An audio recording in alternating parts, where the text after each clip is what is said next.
तो फ्रेंड्स, आप सभी बेहतरीन साथियों को नमस्कार। मैं हूं डॉक्टर विकास। हमारे एक व्यूअर हैं इमरान खान, इन्होंने पूछे हैं सर एक वीडियो छोटे बच्चों में डायरिया पे भी बनाइए। तो छोटे बच्चों में डायरिया का कॉज, लक्षण और इसका इलाज हम लोग जानने की कोशिश करेंगे।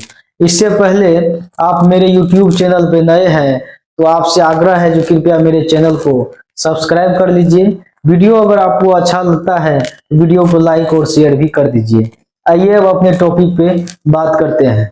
सबसे पहले आप ये समझिए फ्रेंड्स, छोटे बच्चों का कोई भी बीमारी हो उसका इलाज करना अपने आप में एक बहुत बड़ा चुनौती होती है, इसलिए कि वो बच्चे आपको बताते नहीं हैं जो मुझे ये परेशानी है या ये परेशानी हो रही है, इस तरह का परेशानी से हम रनिंग कर रहे हैं, वो नहीं बताता है।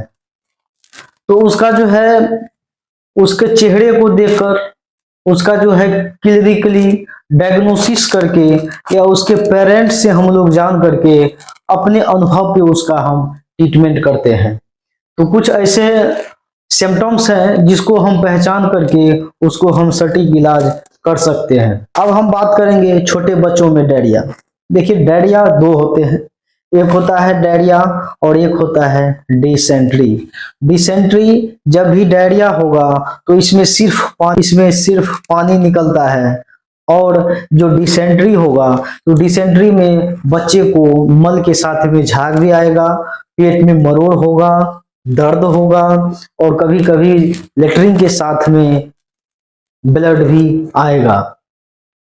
उसके साथ में कभी कभी पेट काफी दर्द भी होता है, एस्पाज्म टाइप से होता है, मरोड़ ऐंठन वाला दर्द होता है बच्चे में।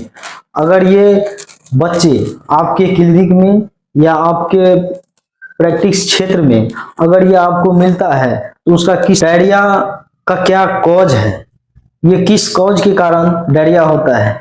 देखिए, 60 से 70% ये कॉज देखा गया है जो वायरल होता है, और उसी 60-70 में 40% जो कॉज होता है वो रोटा वायरस के कारण होता है। बाकी का जो 30% है ये बैक्टीरियल होता है और ये प्रोटोजोअल होता है। तो अब उसका इलाज हम कैसे करेंगे, जो बैक्टीरियल है या वायरल है, इस पे सबसे पहले आपको ये समझना है, जब भी पेशेंट में, ये बच्चे में, छोटे बच्चों में, चाहे वो 6 मंथ से नीचे का हो या 6 मंथ से अबव का हो, तो उसमें हम लोग क्या करते हैं मेनली, हम लोग जब डायरिया होगा, सिर्फ वायरल अगर है तो वायरल में सिर्फ आप उसको जिंक का सिरप 20 mg पर 5 ml में जिंक का सिरप होता है। अगर वो छोटा बच्चा है तो 2.5 ml 10 mg 6 मंथ से कम के बच्चे को आप दिन में एक बार दे सकते हैं 10 से 14 दिनों तक, यानी 10 से 14 डेज तक। उसके बाद अगर इससे ज्यादा एबव का बच्चा है, 6 मंथ से ज्यादा है, तो आप 5 ml एक बार ओडी डोज में आप उसको दे सकते हैं 10 से 14 दिनों तक। इसके साथ में आपको बॉडी में डिहाइड्रेशन ना हो, डिहाइड्रेशन को मेंटेन करने के लिए उसको RS का जूस पिलाना पड़ेगा, रिलाइट RTU वाटर होता है ये उसको देना पड़ेगा ताकि बॉडी का डिहाइड्रेशन ना हो। मेनली वायरल केस में इतना ही ट्रीटमेंट से वो ठीक हो जाता है। अब उसका अगर बैक्टीरियल है, प्रोटोजोअल है, तो इसमें हम कौन सा मेडिसिन देंगे, इसमें आपको, और एक बार थोड़ा गौर कीजिएगा फ्रेंड्स, जब भी पेशेंट को डिहाइड्रेशन होता है बच्चे में, तो डिहाइड्रेशन के कारण उसके बॉडी का टेम्परेचर नॉर्मल से ज्यादा होता है। तो आप टेम्परेचर अगर उसका चेक करेंगे तो 100 आएगा, 101 आएगा, तो आप उसको जो है कहेंगे जो बुखार भी है, लेकिन उस समय में आपको कोई भी एंटीपायरेटिक मेडिसिन उसको देने की जरूरत नहीं होती है। उस समय सिर्फ आप यही ओरली सिट्रस जूस और ये जो जिंक होता है इस पे रखेंगे तो वो पूरी तरह से वो कवर हो जाएगा। और उसमें रेस्ट की जरूरत होती है बच्चों को, खास करके आपका मेंटेनेंस देखना होता है।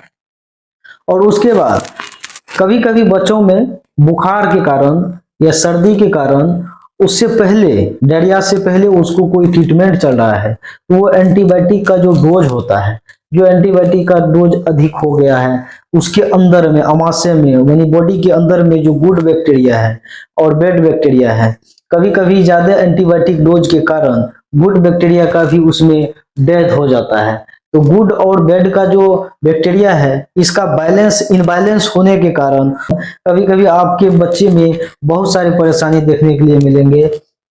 पेट में मरो तो होगा ही होगा, दर्द भी होगा। उसके लिए आपको करना क्या पड़ेगा, प्रोबायोटिक होता है जो ये बायोटिक सिरप, उसको जैसे लैक्टिक एसिड बेसिलस आता है, ये आपको 2.5 से लेकर के 5 ml तक सुबह और शाम, कभी कभी ओडी डोज भी चलता है। और उसके साथ में अब ये सब करने के बावजूद भी अगर पेशेंट को रिलीफ ना हो तो आप क्या दे सकते हैं उसको, आप उसको एंटी डायरियल मेडिसिन दे सकते हैं, एंटीबायोटिक दे सकते हैं, जैसे ओफ्लोक्सासिन और निडाजोल या मेट्रोनिडाजोल। मेट्रोनिडाजोल जो देंगे तो ये प्रोटोजोल को भी कवर करेगा। तो ये आपको 2.5 ml से लेकर के 5 ml तक सुबह और शाम 5 दिनों तक देना है बच्चों को। इतना एंटीबायोटिक देने के बावजूद भी अगर पेट नहीं रुक रहा है, डायरिया का जो है रिटेंशन वो ज्यादा हो रहा है, तो उस कंडीशन में एक एमिनोग्लूकोसाइड का एक एंटीबायोटिक होता है जो इंजेक्शन फॉर्म में आता है, लिटिनमिसिन। ये लिटिनमिसिन 10 mg का इंजेक्शन, आप 6 मंथ से कम बच्चे हैं तो आप उसको एक इंजेक्शन ओडी डोज में 5 दिनों तक लगाइए। ये इंजेक्शन से उसका बैक्टीरिया जो है, उसका बैक्टीरिया का ग्रोथ बनना रुक जाता है उसके अंदर में, और उसका जो डायरिया है वो ठीक हो जाता है। कभी कभी यह डायरिया बच्चों में सीवियर हो जाता है, तो उस कंडीशन में आप उसको डिहाइड्रेशन होने के कारण सीरियस भी हो सकता है। तो उस कंडीशन में आपको क्या करना पड़ेगा, आप बच्चे का पहले वो स्किन को स्पाज्म करके देखिए, आगे उठा करके देखिए या घिस करके देखिए स्किन, आंख, जब डिहाइड्रेशन होगा बच्चा तो उसका आंख भी धस जाएगा, उसका स्किन का जो मॉइस्चराइजेशन है वो भी कम हो जाता है। तो उस कंडीशन में आप उसको सलाइन भी कर सकते हैं। सलाइन में आप RL 500 ml के बोतल जो आता है उसमें से 200 ml एक मल्टीविटामिन मिनरल्स डाल करके आप उसको IV लगा दीजिए, स्लोली ही लगाना है। उसके साथ में एक मेट्रोनिडाजोल जो 100 mg का फ्लूइड आता है वो आप उसको IV लगा दीजिए। इससे इतना करने के बावजूद भी अगर पेशेंट में रिलीफ नहीं है तो आप उसको हायर सेंटर उसको रिफर कर दीजिए। पेशेंट को बोल दीजिए इसको अब हायर सेंटर की जरूरत है तो आप पेशेंट को किसी नजदीकी अच्छे हॉस्पिटल में रिफर कर दीजिए और वो अपना, ताकि वहां पे अच्छा इलाज करा सके। वीडियो अगर आपको अच्छा लगा हो वीडियो को लाइक कर दीजिए, शेयर कर दीजिए, और मिलते हैं अगले वीडियो में। वीडियो अंतिम तक देखने के लिए आप सबों का तहे दिल से धन्यवाद। Thank you.